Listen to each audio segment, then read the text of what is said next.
What's good, YouTube? It's your boy Jalil. Now, 3 months ago, I landed a product design position at Meta. It's been a long time, a lot of hard work that I put into this, but I want to tell you guys a little bit about the journey that I took in order to get into this position.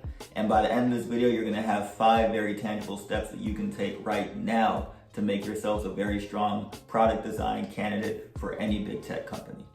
All right, let's get it. All right, so before I really get into the bread and butter of this YouTube video, I want to tell you guys a little bit about what product design is, because I'm sure a lot of you have questions around what even is product design, why should I get into it? So the best way I can describe it, my original idea of what went into building apps, I thought there was just a team of engineers and the team of engineers just built everything. So when people were building Facebook, it was just a whole bunch of engineers. When people were building the iPhone, it was just a whole bunch of engineers. When people were building Google Maps, it was just a bunch of engineers. But that's not true. There's actually a lot more players in the role. And a lot of people have the misconception that if they want to get into technology, they need to be able to code. That's not true. You don't need to be able to code at all. And there's disciplines within that team that still get paid very much that don't have to touch code at all themselves. One of those roles is product design. So we figure out what it is that we need to build specifically and how that thing that we're building is going to manifest in app form. But you don't need to code. That's the biggest thing. A lot of people don't want to get into tech because they think they have to code. You don't have to code to get into product design. I want to give you guys the tools you need in order to form a very profitable skill set. I'm not saying that you guys need to go into product design and that has to be your life passion. But I'm saying that if you pick up this skill, you can get employed by a big tech company, you can get employed by people, make a lot of money, and then you can put that money towards something that you're really trying to do with your life. But at the end of the day, if you want to make money in this society, you got to build yourself up and get yourself a very profitable skill. I can tell you why I pursued it as well. And on top of the money, I just grew up with technology. So I was already pretty accustomed to the tools that we used. I always had thoughts on, why is this designed this way, or like, why does this look this way? It would be a lot easier if they had this feature, or if they designed it this way. It would be so much easier for me to use, right? So my familiarity with tech products already, just growing up on them in this generation, and I think that's basically all of you that are watching this video. You're growing up with this technology. Product design is essentially like the architects of the digital world. With the metaverse coming out and everything, you're gonna have a very pivotal role in determining how that metaverse comes to fruition, how the next version of internet looks for everybody. And I think that's a very impactful job for you to have.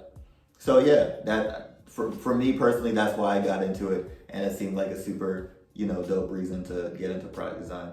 Okay, so now getting into the 5 specific steps that I took in order to become a product designer and get myself in the position where I was very desirable for a lot of these big tech companies. Step number 1 that you're gonna take is getting acquainted with the design process. So me specifically, we had a class at my school that taught us the design process. It was called Intro to Digital Product Design. Now, what I liked most about this class is that not only did they give us the information that we needed, but they also had us apply it to a project that we were able to show at the end of the class, right? And these projects in product design are typically called case studies. So I'll give you guys a little bit of lingo there. So you want to take a class that's going to have you apply the skill set. If the class doesn't have you apply the skill set, then the information is going to go in one ear, out the other. You're going to take a design class so that you can get acquainted with the design process and have a couple projects under your belt. One or two is enough for the beginning, just to see what that whole design process is like and see if you even like product design in the first place. Now, I want to give you guys a little bit of terminology. So people say product design, other people say UX design, other people say UX/UI design. It's all basically the same thing. It's all the same skill sets that you're going to be using. So I say product design, but you might see something like UX bootcamp. It's the same thing. Take it if that's available. So yeah, you can either take a class that's available at your school, You could take a UX bootcamp that's available online. Now, these are a little bit more expensive from what I know. Or you can take an online UX course like the Google UX certificate. Now, I haven't taken it myself, but there's a lot of good reviews about it. And from what I see, by the end of it, you're going to have 3 projects to show for it. Google is a very strong company. You guys all know that. And they have a very strong design presence as well. If you look at a lot of their products, they're all very well designed. They have their own design system. So they have a strong design culture. And if I were to recommend any online course that you're going to take about UX or product design, it would be the Google certificate. So check that out. You guys should see it on the screen right now, and I'll also leave a link to it in the description so that you guys can check that out and see if you want to get into that as well.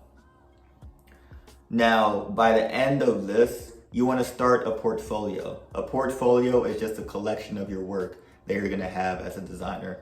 The portfolio is just going to include projects that you've worked on that show the end result of what you made, the problem it was that you're solving, and just walking through what your design process was from starting off at the problem to arriving at the solution that you designed.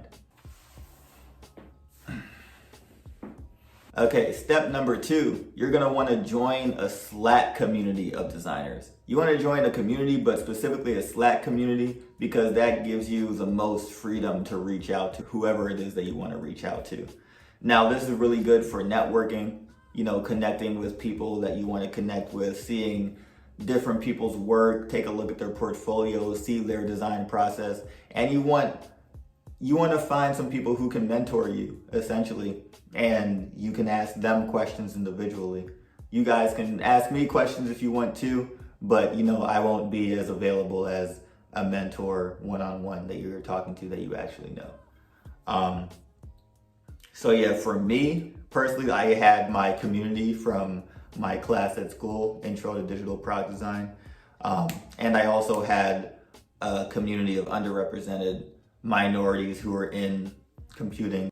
This group had a lot of engineers and things like that, but there were a few product designers too.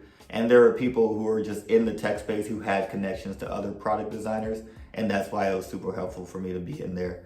Not just for, mentorship and things like that, but just also to see that there's other Black people in tech. Like typically when you think of tech or you think of any big tech company, you think of a nerdy white guy or something.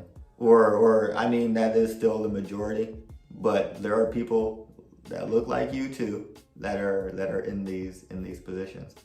And that's super important to me. And that's why I made this channel in the first place. I want to show you guys that you can be a product designer too. You can go into the tech space. You don't need to be a certain skin color or anything like that. Like, you're gonna find a group of people that are cool, that are also pursuing tech jobs. I'm gonna leave a link to a few different Slack groups and communities that you should join as a designer. Make sure that you start using Medium. It's a blogging site. A lot of designers use it and they have a lot of information on there. Get on Twitter. There's a lot of designers on Twitter, and get on Instagram.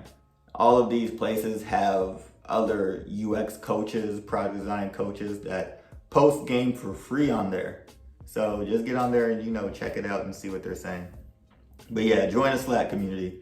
That's the biggest thing. Have a group of people that you can network with, and this is going to be important for getting your foot in the door for companies that you really want to work at. All right, so step number 3 is going to be a very important step, which is learning a design tool and learning the fundamentals of visual design. You want your designs to look good. You want your designs to be presentable. You want your designs to be something that you feel like you can show somebody who's in these big tech positions, and they're going to look at it and be like, okay, yeah, like this guy's a good designer. Honestly, people's initial preconception of what design is you just have to be able to make things look pretty. That's such a little part of the job. The biggest part is understanding people's needs and designing a feature or something that's actually going to help them fulfill their needs, and then communicating those designs to other people. The problem is, as humans, we're just very visual people, right? So it's immediately going to give you 10 more points if your design looks pretty. Okay, so you want to learn the basics of graphic design, like spacing, alignment, hierarchy, color, typography, and you want to learn a design tool. I recommend Figma. The whole design community is basically using Figma now. There are some people who use things like Sketch and Adobe XD, but Figma is the most popular one. It has a whole lot of features that you can use for making your initial designs, but also for prototyping your designs as well. So that just means linking your screens together so that people can actually see how your design would work in real time.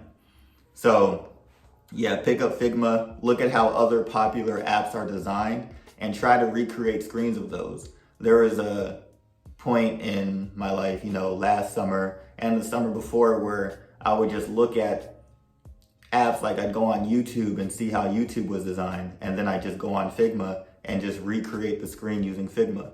Now, it helps you just get better using the design tool in the first place, but it also helps you learn certain fundamentals of design too. Like, this screen looks good because I have this spacing of this many pixels between this button and this next section, or things like that. I just realized like everything's aligned, like, oh, like things are aligned to the left, like to the center. You start noticing a lot more granular things and a lot smaller things that actually can make a big difference in how somebody receives your design. So yeah, like you're just really gonna spend this time picking up that design tool, learning the fundamentals of good visual design, and also learning how to spot good design and bad design. A very good resource that I would use is the Nielsen Norman Group. They have an article called the 10 Usability Heuristics, and you can essentially learn about what exactly makes an interface seem usable and what makes it feel unusable, or not even feel unusable, just makes it plain old unusable. So I recommend going through that article. I'll leave a link to that in the description, as well as all the other resources I've been mentioning so far. All right, so step number 4 is just start doing more design projects. Get a better feel for design, get some more projects under your belt. It only does good for you because then you have a lot more projects to show in your portfolio. It shows that you have a lot more experience, and these recruiters are all about experience, right? What's important is that you have these projects. I know some people are gonna say, oh, you need 2 years of experience, 2 to 5 years of experience. If you just started out, that's not possible to have that many years of experience, but you can have a lot of projects to show for your work. And sometimes that's enough as a replacement for a certain number of years of having done design, right? Like if you did one design project back in 2018 and you haven't done anything, and then you do another design project in 2022, that doesn't mean you have 4 years of experience. You only have 2 projects. So don't worry about the years that you've been designing. More so worry about the number of projects that you have under your belt. And even more so than the number of projects you have under your belt, worry about the quality of those projects. Don't do a whole bunch of half-assed projects. Each project you do, try to put your all into it. Try to make the next project that you do even better than that previous project. And that's gonna help you out a ton when it comes to recruiting. Cool, now you can do these projects by coming up with ideas to solve on your own and just going about it yourself. Or another thing that I recommend is joining a hackathon. A hackathon is essentially just an event where people get together, they form teams, and they try to tackle a hard problem. One example for me, I did a travel hackathon, and we essentially created an app to simplify the traveling experience. For us, we're like, oh, it's like make an itinerary planner or something. So that's something very simple that you could just put together. You go through the entire design process and you essentially design an app from nothing to something. So, try out hackathons. They'll give you ideas for problems to solve. And yeah, if not, then try to come up with your own projects and just figure out, either redesign an existing app or create your own app concept. Don't code it. Don't try to get a code or anything. Like, you could, but that's a waste of time right now. Like, you just want to be able to show that you can design things.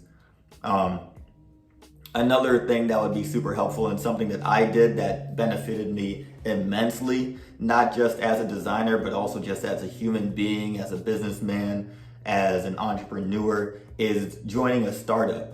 Now, there's going to be people that you connect with, that you maybe networked with from the communities that you joined from step 2. There might be people that you just know in real life who are very entrepreneurially driven and have ideas of things they want to build into the world. Well, the first thing that they need is a designer. Most of the time, they want somebody who can take the idea that's in their head and manifest it visually as screens or as whatever it is, right? So yeah, if you can join a startup, that'll be super helpful. I worked on a startup for 2 years and I learned way more than just how to design good screens. I learned how to run a team. I learned how to manage interns. I learned how to sell. I learned how to make pitches. I learned how to communicate better. I learned how to work with an engineer. So there's a lot of different skills that you can pick up by working at an actual company or working at a startup that you don't necessarily gain by just doing simple projects. So if you get a chance to, join a startup and take on a little side project like that, I would be hesitant to turn it down. Like, really think about how much you can benefit from it, right? All right, and then step number 5, last step, is to invest in growing your knowledge. You want to be a lifetime student of the game. There's never a point where you're going to know enough. You're not going to know everything. You're going to have to continually keep learning. And once you stop learning, you're going to be left behind by other designers, other people in the tech field. So continue to take courses. Like I said, you have online courses available on Skillshare, Udemy, Coursera, and there's probably going to be other apps that start coming out that teach you design and things like that. Watch other designer YouTubes. I'll leave a link to a couple design creators that I really like to watch in the description, and maybe I'll make another video on, design YouTubers you should follow and things like that. So, let me know if you guys are interested in that in the comments below. And also read books. There's so much knowledge that people have worked their entire lives to gain, and they've written it down in a couple hundred pages and they just gave it away. And you just have to pay like $20 max for a good book.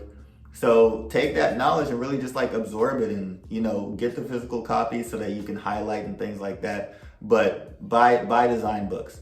And I'll make a video in the future about, my top book recommendations for product designers starting out, because I've read my fair share, and I can give you guys a little bit of input of things that I've read and what's helped me progress my career and the way in which it has helped me progress my career. So stay tuned for that.